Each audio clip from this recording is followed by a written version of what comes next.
India முழுக்க இந்தி பேசாத மாநில மொழிகள் இன்னைக்கு உயிர்ப்போட இருக்காங்கன்னா அதுக்கு காரணமே தமிழ்நாடு உயிரை கொடுத்து மொழி போர்ல ஈடுபட்டதுதான். தமிழ் மொழி பற்றி தமிழ்நாட்டுக்கு நீங்க வகுப்பெடுக்க வேண்டாம். அந்த பாடத்துல PhD வாங்கினவங்க நாங்க. சட்டமன்றத்தில் எல்லா கட்சி உறுப்பினர்களும் கலைஞர் பேர்ல கும்பகோணத்துல பல்கலைக்கழகம் அமைக்கணும்னு கோரிக்கை வச்சு அதுக்காக மசோதாவை நிறைவேற்றி அனுப்பிச்சா அதற்கு அனுமதி கொடுக்காம 3 மாசம் கிடப்புல போட்டுட்டு குடியரசுத் தலைவருக்கு அனுப்பினார். நான் கேட்கிறேன், குடியரசுத் தலைவருக்கு அனுப்பி வைக்கிற அளவுக்கு அதுல என்ன அரசியலமைப்பு சட்ட பிரச்சனை இருக்கு?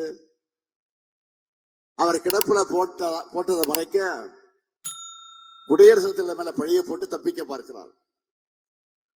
கலைஞர் பேர் வைக்க கூடாதுன்னு மாணவருடைய நலன், அதுல விளையாடுறது என்ன நியாயம்? மக்களாட்சியை மதிச்சு இதுக்கான உரிய அனுமதியை விரைவில் கொடுப்பாரு நாங்க நம்புறோம். இல்லைன்னா தமிழ்நாட்டை சேர்ந்த நாடாளுமன்ற உறுப்பினர்கள் குடியரசுத் தலைவர் நேரில் சந்திச்சு கோரிக்கை வைப்பாங்க. ஏன் விரைவில் நாடாளுமன்றம் கூட இருக்கிறது, அந்த நாடாளுமன்றத்தில் குரல் எழுப்புவாங்க. ஆனா ஒண்ணு, ஆளுநர் ரவி அவர்களை நீங்க இப்படித்தான் தொடர்ந்து பேசணும். உங்களுடைய தமிழ் வெறுப்பை தொடர்ந்து வெளிப்படுத்தணும். நீங்க பேசத்தான் எங்களுடைய வேலையும் ஈஸியாகும். தமிழ்நாடே கேள்விப்பட்டிராத அதிரடி விலை குறைப்பு சூப்பர் சரவணா ஸ்டோர்ஸ்.